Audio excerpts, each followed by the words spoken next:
Production Times, votre site instructif et constructif. Chers internautes, bonjour ou bonsoir là où vous vous trouvez. Très heureux, toujours comme vous le savez, que nous puissions toujours nous revoir. Et surtout, comme nous avons de très bons sujets à vous proposer ou à vous présenter. Et aujourd'hui, nous avons fait des efforts. Nous avons vu l'ancien secrétaire ou le secrétaire général honoraire de l'UDPS, au nom de Jacques Chaban, qui vous connaissez vous tous, qui vous aimez bien. Et avec lui, nous allons essayer un peu de brosser un tout petit peu ce qui se passe comme actualité politique ici à Kinshasa. Et en même temps, nous allons essayer un peu de parler de l'UDPS, comme vous le savez, puisqu'avec lui, sans parler de l'UDPS un tout petit peu, c'est comme si il n'est plus là. Et nous allons aussi parler de ses projets, de ses ambitions politiques, qu'est-ce qu'il est en train d'entreprendre, qu'est-ce qu'il est en train d'entrevoir, il pense quoi sur son avenir politique. Et avec lui, nous allons essayer un peu, vous allez aussi comprendre, et beaucoup de choses, de ce qui se passe ici à Kinshasa. Bonjour. Bonjour.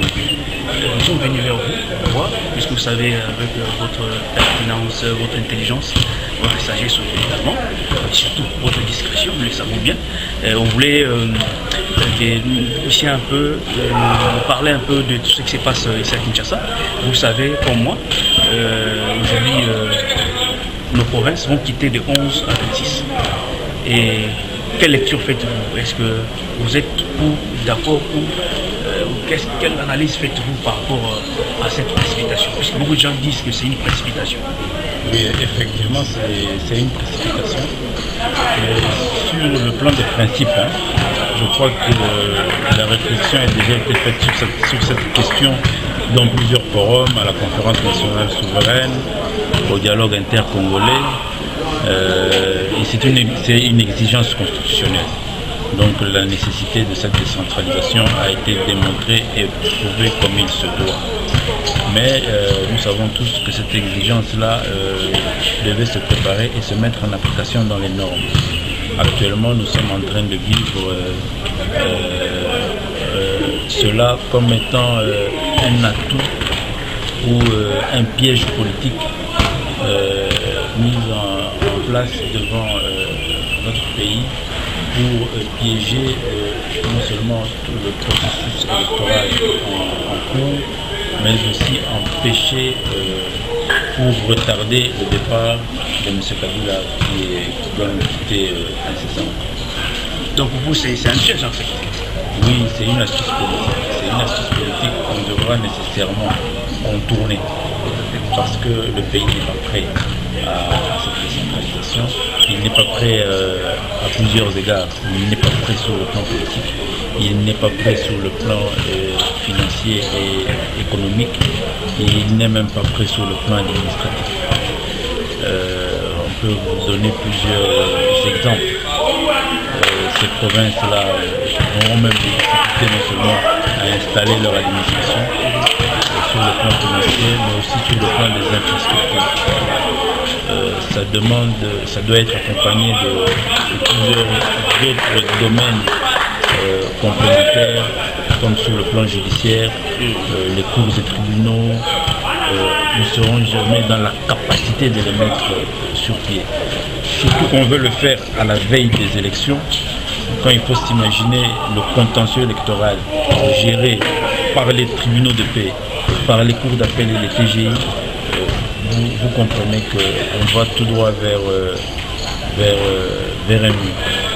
Pour vous suivre, vous avez dit ici qu'il faut contourner cette machination, ou ces complots, en quelque sorte, ou ces pièges, mais en tant que politique, quelles sont les stratégies que vous pouvez donner à la volée comme ça pour contourner cette machination?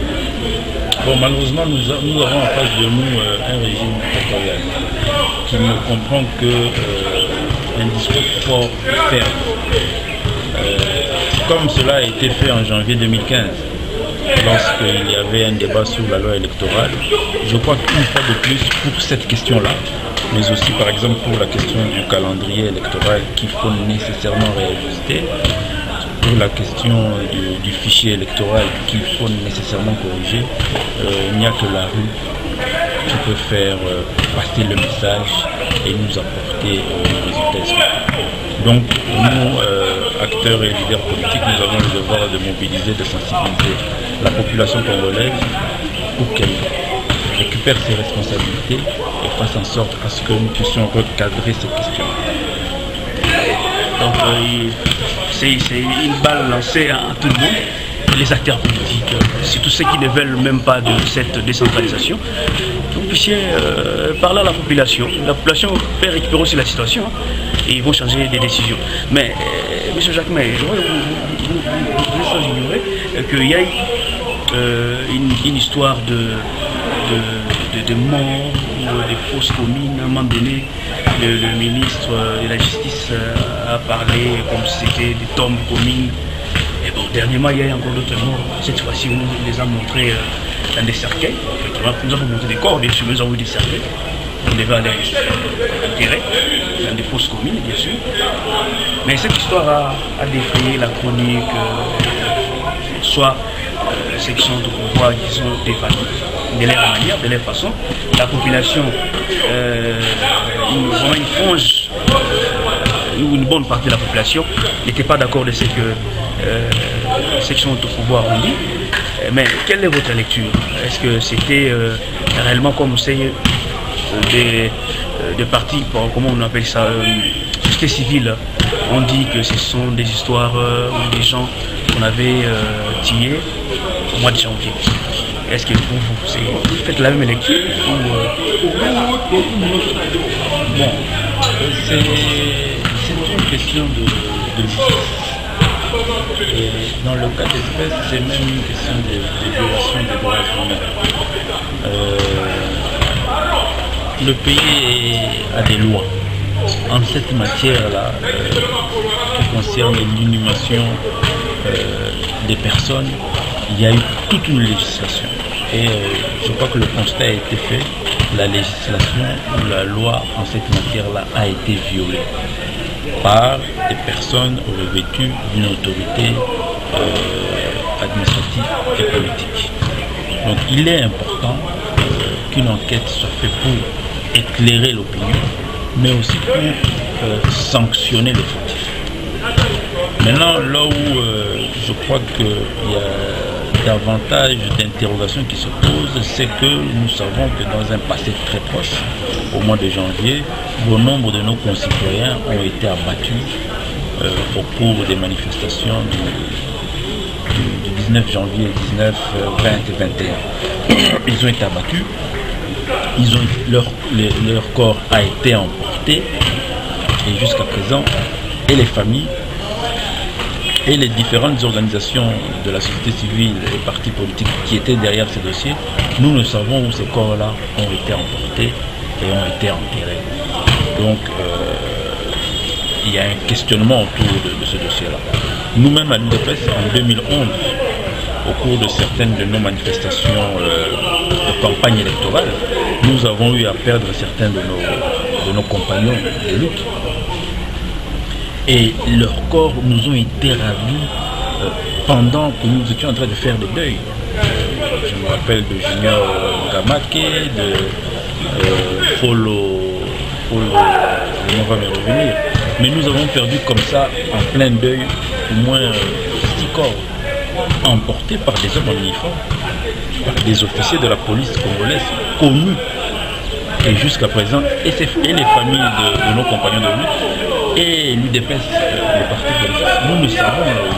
Donc il y a une pratique dans le régime Kabila de faire disparaître les corps des citoyens congolais. Il nous faut une enquête pour qu'on en sache un peu plus et qu'on puisse sanctionner les coupables. Donc c'est un dossier qui reste d'actualité jusqu'à ce que la justice sera prononcée. Vraiment. C'est un dossier que nous attendons, comme on a dit qu'il y a des enquêtes organisées par l'État congolais. Nous observons, nous regardons, peut-être que nous aurons la suite par rapport à ces enquêtes. Non, il faut une enquête, excusez-moi, il faut une enquête indépendante. Parce que il a été clairement démontré que les responsabilités sont au sein de ceux qui prétendent vouloir faire l'enquête. Donc on ne peut pas être juge et parti. Il nous faut une enquête indépendante. Voilà. Selon Maître Jacquemin en même temps, parce que vous le savez, c'est un avocat, il faut une enquête indépendante. Mais au sein de votre parti, l'UDPS, tout le monde le sait qu'il y a des désordres. Si vous même utiliser cette expression française du tohu-bohi, c'est comme si c'est lui, s'il dit une chose, l'autre le contredit. Alors, de temps en temps, ce sont des contradictions en contradiction au sein même du parti. Qu'est-ce qui se passe au juste? Je sais que vous n'allez pas entrer en détail, mais dites-nous quand même pourquoi tout ce qui se passe chez vous semble ne pas être ordonné. Bon, je n'utiliserai pas la même expression que vous, désordre, tohu-bohi, mais je sais qu'il y a, c'est connu de tout le monde, hein, nous traversons une crise dans le fonctionnement et l'organisation du parti, et je crois que si vous faites une étude comparative dans l'histoire des grands partis politiques, c'est des étapes qui arrivent souvent à connaître les grands partis politiques. L'UDPS, c'est un parti de masse qui a beaucoup d'adhérents, beaucoup de militants, et c'est des choses qu'ont connu les grands partis politiques. Maintenant, le plus important, c'est la gestion de cette crise.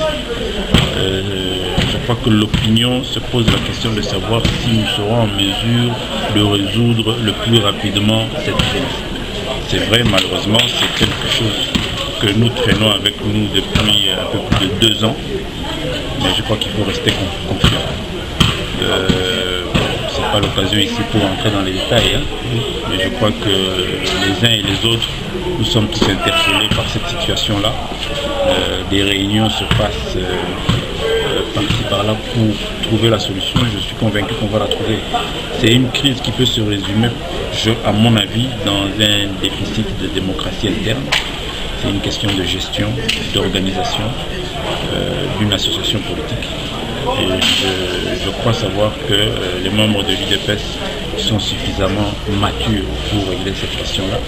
Mais c'est vrai que nous sommes... il y a une pression qui pèse sur nous du fait qu'il y a des enjeux nationaux. Il y a tous ces enjeux-là auxquels l'UDPS aussi, non seulement doit faire face, mais doit participer.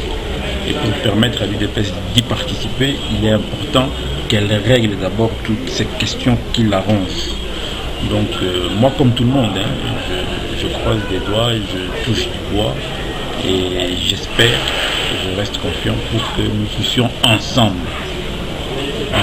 tous ensemble alors, toutes ces sensibilités de l'UDPS, tous ces fils et filles du parti, nous puissions ensemble régler cette question sans exclusion aucune et permettre à ce grand parti de reprendre sa place et de jouer son rôle de leadership dans l'échiquier politique. Merci beaucoup. Pour moi, je peux prendre peut-être ce mot-là comme un appel. Des responsabilités que vous faites à tous les membres de l'UDPS, qu'ils puissent revenir à la raison, réfléchir ensemble, et puis chercher un peu, malgré que vous n'avez pas voulu les termes que moi j'ai utilisés, c'est-à-dire votre crise là qui est dans votre parti. Mais nous sommes presque à la fin de notre entrevue. Alors on voulait savoir, vous êtes un homme politique, et vous avez fait un nom, s'il faut utiliser cette expression. Quelles sont vos ambitions politiques aujourd'hui? Des fois, à un moment donné, on vous sent trop calme, silencieux. Je ne sais pas s'il faut dire des surnoms ou quoi, on ne sait pas. Quelles sont vos ambitions politiques? Que tous les internautes puissent au moins savoir vos ambitions politiques. Je crois qu'il y en a d'autres qui vont vous appeler, peut-être pour vous soutenir, ou carrément vous proposer des idées, voire même des orientations aussi. Oui, donc, trop calme, je ne sais pas, mais je dois l'avouer, j'ai fait profil bas pendant, depuis 2012, j'ai pris du recul, mais c'était un recul face à la place publique. Mais j'ai toujours continué à travailler en coulisses dans le parti, toujours dans cette dynamique de voir le parti reprendre son harmonie d'antan, lui permettant de jouer son rôle. Et ce recul-là, je l'ai pris parce que je considérais que parmi les difficultés que le parti avait connues, il était nécessaire pour une personne comme la mienne, j'ai été secrétaire général du parti, et je sais que beaucoup de choses ont été dites autour de ma gestion, du rôle que j'ai joué dans le parti. Et j'avais estimé qu'il fallait ce retrait-là pour permettre au parti, dans une certaine quiétude, de retrouver son harmonie. Et je crois que j'espère que ça va se faire le plus rapidement possible. En termes d'ambition, donc je crois que je reste égal à moi-même, non seulement par rapport au parti, mais beaucoup plus par rapport au Congo, à notre pays, le Congo, à notre nation, à ses enjeux et à notre responsabilité à participer et à faire en sorte à ce que le pays puisse quitter l'obscurité dans laquelle elle se trouve. Donc moi je tiens et j'espère que mon organisation politique puisse nous permettre à nous tous de jouer notre partition. J'ai interpellé dernièrement le parti sur cette question du calendrier électoral et des élections à venir et de la nécessité de voir le parti participer en toute responsabilité à ces échéances électorales.